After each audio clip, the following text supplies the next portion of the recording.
gempa padangnya sesuai dengan nilai SS dan S1. Bentar, Dil. Itu mesource-nya nggak ada LL-nya ya? Iya Pak, ini yang untuk penulangan Pak. Soalnya nanti kalau untuk pushover ada Pak, measures 2 Pak. Dia ada Oh, untuk oke, LR oke. terus ada live-nya. Nah ini untuk pemodelan 3D e-tabs. Untuk selanjutnya ini pembebanan pada perkantoran yang dimana untuk shell uniform load set-nya itu live 2,4 dan SIDL-nya 1,4. Oke, Untuk ini saya mau nanya lagi terkait ini. Ini paling atas atau apa ini? ini Bukan untuk kan ya? bukan Pak, ini untuk lantai Nanti lift 2. taruh di mana? Lift itu dia di ujung Pak, di dekat Shirwall Pak. Oh, nggak ada yang dibolongin Iya Pak. soalnya ya. Ah, Baik, lanjut Bill. Ini untuk lantai 4 sampai lantai 6, di mana fungsinya itu apartemen. Dan yang tadi itu lantai 7 sampai 9, dan yang terakhir itu untuk aula, di mana bebannya digunakan 4,79. Selanjutnya dilakukan run analisis, kemudian dilakukan cek desain, konkret desain atau cek, yang dimana untuk semua frame-nya sudah PC. Selanjutnya itu ada input parameter percepatan gempa untuk nilai SS-nya itu 1,1245 dan S1-nya 0,5737. Kemudian didapatkan SDS 0,79 dan SD1-nya 0,67. Lanjut, Bill. Kemudian untuk faktor keutamaan gempanya itu 1, R-nya 7, kemudian faktor kuat lebih sistemnya 2,5, dan faktor pembesar defleksinya 5,5.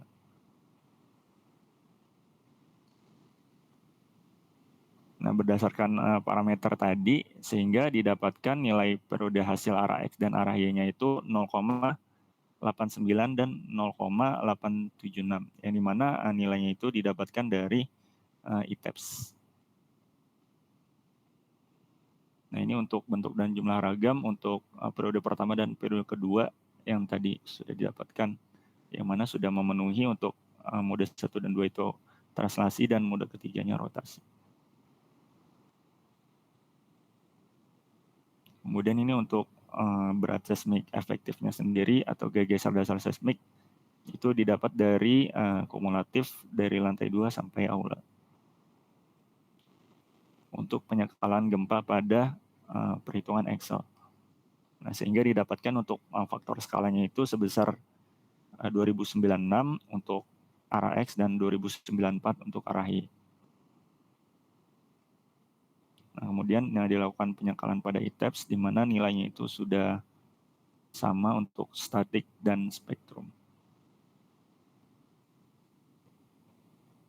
Selanjutnya dilakukan penyesuaian simpangan antar tingkat, di mana untuk sistem strukturnya sendiri yaitu sistem struktur dinding geser, untuk menentukan tegangan simpangan antar tingkatnya atau simpangan izin.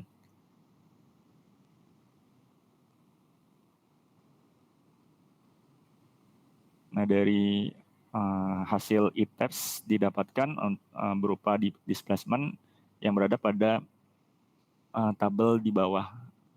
Untuk pada grafik di bawah tabel, ini untuk arah X yang warna biru dan arah yang warna merah.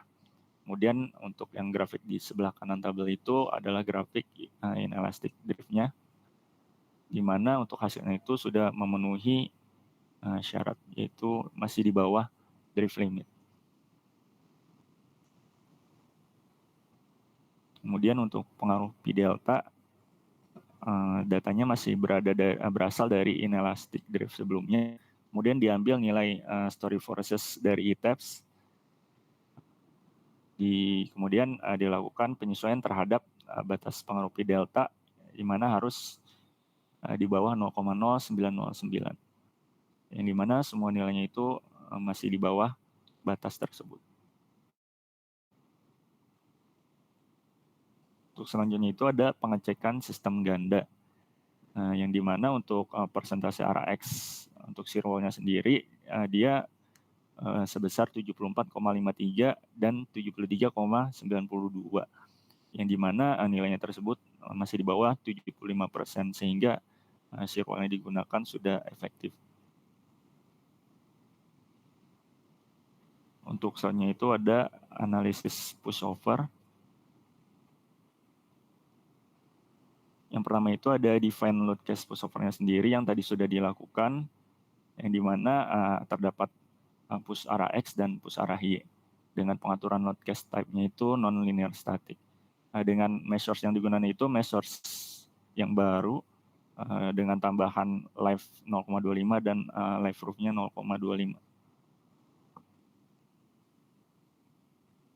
Yang kemudian dilakukan define dan assign hinge-nya untuk balok, kolom, dan shear wall. Kemudian di-assign terhadap frame-frame yang sudah dibuat, di mana digunakan relative distance-nya itu 0,1 terhadap panjang dari bentang frame-nya.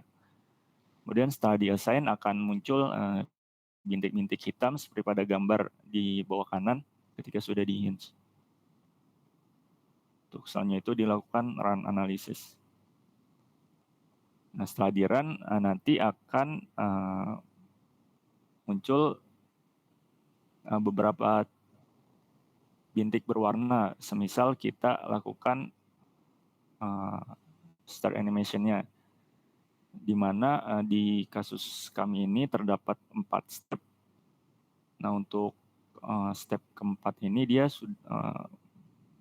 sudah mulai ada warna pada join label ke-8, yang dimana ketika dicek hinge responnya, untuk hinge statusnya itu ada di antara A ke B, yang dimana masih pada kondisi plastis. Sedangkan untuk selanjutnya itu ada kondisi immediate occupancy, kemudian ada lift safety, dan collapse prevention. Ketika sudah di atas itu maka akan mengalami keruntuhan. Nah, selanjutnya itu ada push over result. Yang pertama ini ada base shear versus monitored displacement untuk push X dan push Y.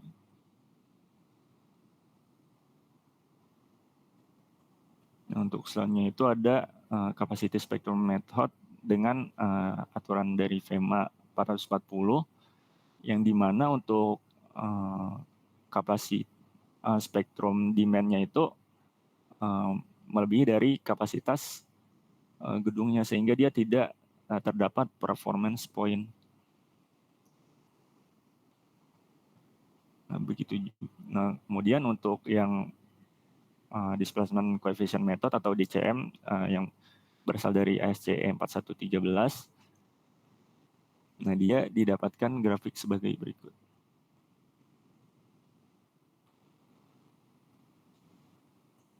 Kemudian untuk selanjutnya akan dijelaskan oleh kawan saya.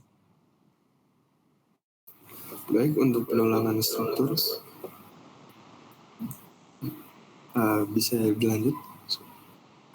Untuk penulangan baloknya dapat dilihat untuk dari lantai 1 sampai lantai 3 didapat untuk longitudinal tumpuan atasnya 5D22 dengan juga sama untuk bagian tumpuan bawahnya 5D22 untuk lantai 1 sampai 3 dengan tolongan torsinya 2D10. Untuk pada longitudinal lapangan atasnya itu adalah 4D22 dengan lapangan bawahnya juga sama 4D22. Untuk longitudinal lapangan tengahnya 2D10. Untuk tulangan transversal atau sengkangnya itu yang dipakai untuk sengkang tumpuannya itu dipakai 3 kaki D10 dengan spasi 50, dan juga untuk sengkang lapangannya itu dipakai 2 kaki D10 dengan spasi 75. Untuk lantai 4 sampai 6 dapat dilihat untuk longitudinal tumpuan atasnya 7D19 dengan tumpuan bawahnya 6D19. Untuk tulangan torsinya 2D10. Untuk longitudinal lapangan atasnya 4D19 dengan longitudinal lapangan bawahnya 5D19 dengan lapangan tengahnya 2D10. Sama juga untuk di sini untuk tulangan transversalnya dipakai sengkang tumpuannya 3D10 dengan spasi 50 dan juga untuk sengkang lapangan yang dipakai 2 kaki D10 dengan spasi 75. Untuk dari lantai 7 sampai 9 memiliki geometri yang sama dengan lantai 4 sampai 6. Untuk penulangan kolomnya untuk yang C1 ini untuk tulangan longitudinalnya itu adalah 16D25, berarti untuk arah di sumbu X-nya, X dan Y-nya 5 dan 5. Untuk tulangan sengkangnya itu sumbu lemahnya itu atau di sumbu Y-nya itu 3D13 dengan spasi 50, dengan sumbu kuatnya 3D13 spasi 50. Dengan tulangan sengkang lapangannya sumbu lemahnya itu 2D13 dengan spasi 150 dan juga sumbu kuatnya 2D13 dengan spasi 150. Untuk kolom kedua memilih tulangan longitudinal yang sama dengan diameter yang berbeda, yaitu 16D22.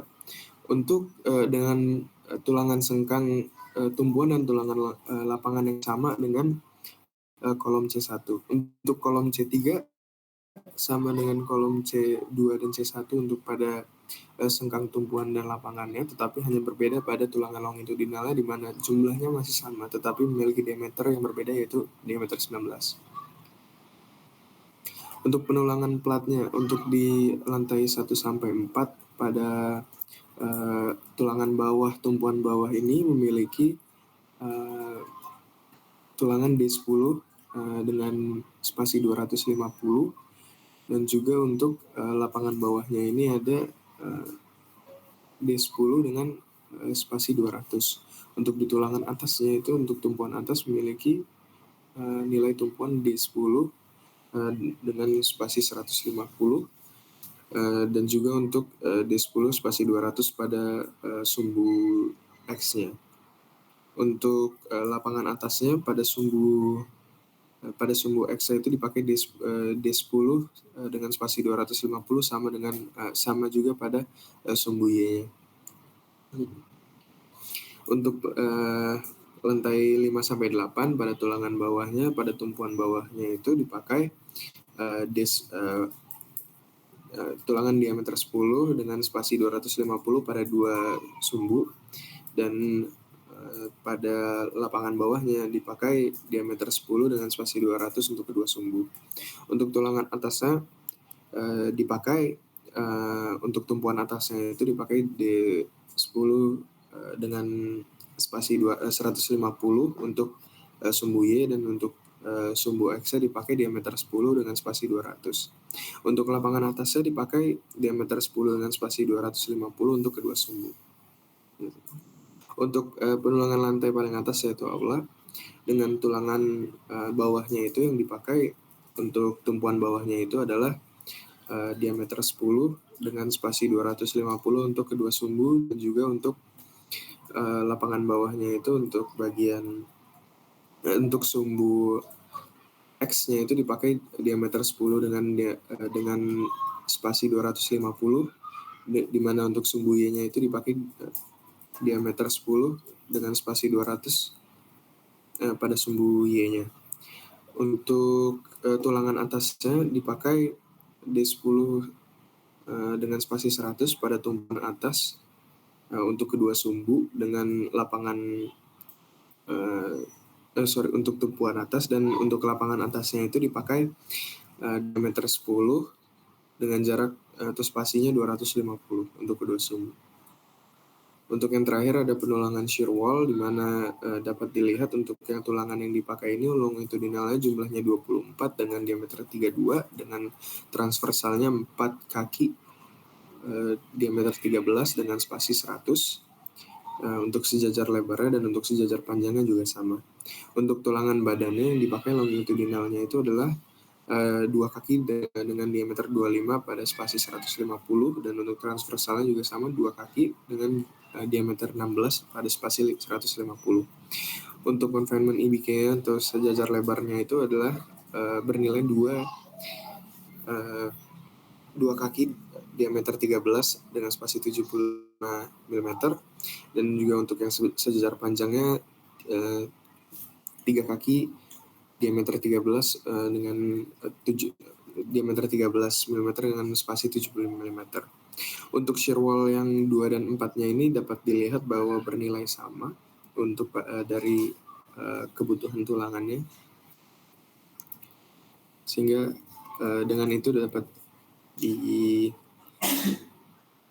dengan itu seluruh tulangan yang diperlukan telah dihasilkan.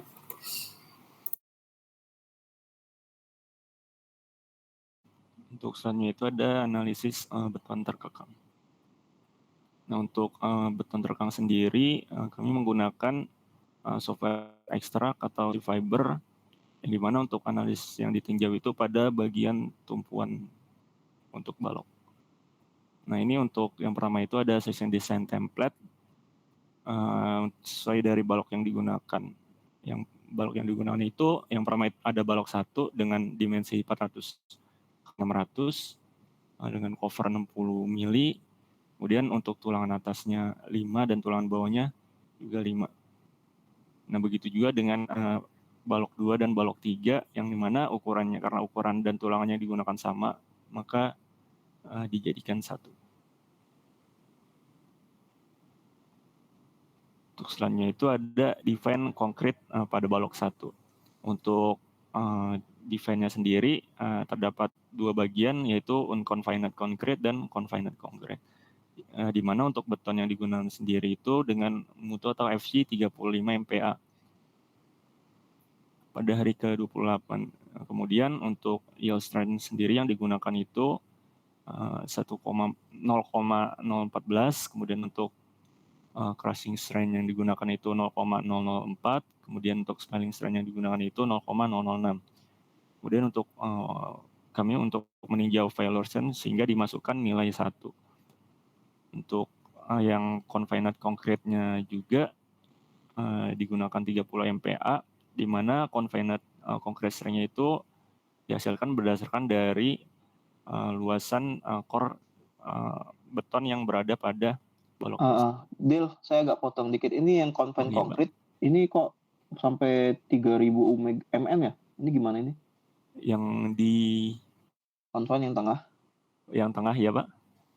Kok itu kalau dilihat dari grafiknya kok sampai 3000? Di grafik Satuan bawahnya padahal mm loh. Ini gimana ini maksudnya? Nah, terkait itu juga mungkin di pengaturan ekstrak saya juga sih. Soalnya kayak Coba maksudnya dicekin lagi ya. nanti saya coba cek lagi, Pak. Apa emang segitu? Baik, Pak. Nah, untuk confined concrete sendiri tadi masih ada kekeliruan terkait nilai stresnya. Mungkin nanti akan saya cek lagi. Kemudian untuk BJTD yang digunakan itu bernilai 420 MPa. Nah, kemudian untuk define konkret yang B2 dan B3, nah kurang lebih sama. Nah, bedanya itu hanya di confined concrete-nya. Izin Pak, kira-kira balik Mil, untuk yang grafik confined concrete B2 dan B3 seperti ini sudah benar belum, Pak? B2 dan B3. Ini yang B? Berapa sih? Ini B2 B3 dan B3, Pak. Tadi kan yang bagian stres. Iya, Pak, kayaknya yang pertama itu ada salah sih, Pak. Nah, ini juga 300 tuh. Oh, mungkin apa salah satuan ya apa gimana? Ini kan puncak yang sebelumnya 30, ini ya 31 berapa ini? 31 apa 32 ya sebenarnya ya. Cuman nggak tahu ini satuannya kok Pak. ke 100 dia bukan ke 10, 20, 30 lagi gitu ya. Untuk Pak, kolom tadi udah belum? Udah ditunjukin belum tadi kolom? Saya cuma baru lihat kolom ini. Nanti, Pak, untuk setelah ini, Pak. Iya, Pak. Kolom. Oke, lanjut, Bill. Nah, untuk dari parameter tadi, kemudian dihasilkan momen kurvatur untuk balok pertama.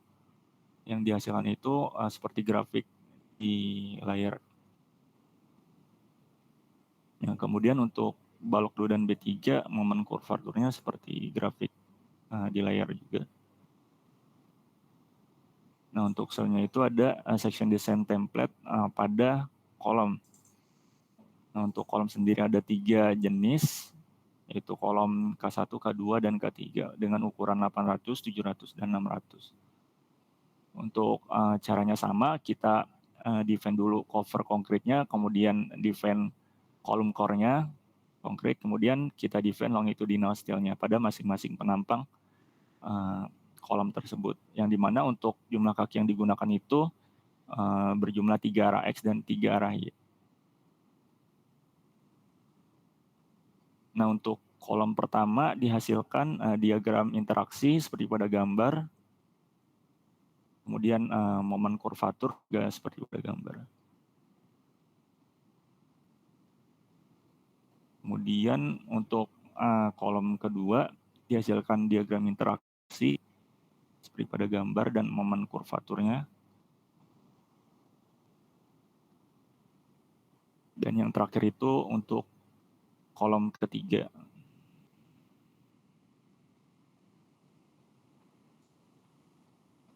Mungkin sekian untuk pembuatan core kekang. Untuk selanjutnya akan dilanjutkan oleh kawan saya. Baik, untuk yang terakhir itu ada lampiran berkaitan dengan detail engineering desainnya, dimana yang pertama itu kami buat gambar denah, di mana gambar denah kami disesuaikan dengan pembagian ukuran kolom di denah lantai 1 sampai 3 ini memiliki ukuran kolom 800 kali 800, untuk baloknya sama dan sirkolnya sama, yaitu 600 kali 400 dan sirkolnya 100. Kemudian ini lantai 4 sampai 6, kolomnya direduksi jadi 700 kali 700. Untuk di gambar denah selanjutnya lantai 7 sampai 9 direduksi lagi hingga ukuran kolomnya 600 kali 600. Kemudian ini gambar tampaknya, di mana gambar tampaknya itu ada tampak depan dan tampak samping dari bangunannya. Kemudian selanjutnya ada potongan sumbu, gambar potongan, di mana gambar potongan ini diambil di bagian tengah bangunan sehingga menghasilkan potongan sumbu X-nya arah X dan potongan sumbu arah Y-nya. Kemudian selanjutnya akan dijelaskan oleh Nanda Dwi Setiawan.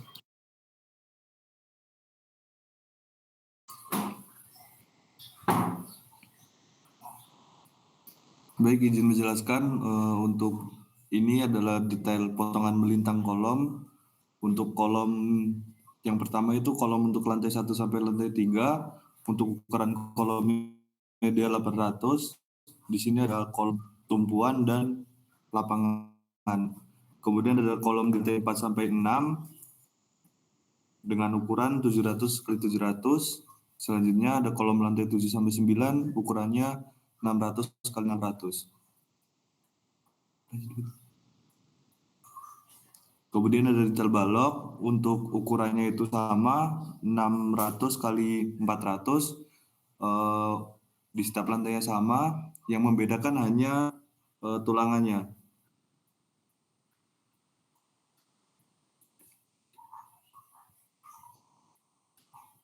Kemudian ada potongan memanjang kolom, dapat dilihat di layar.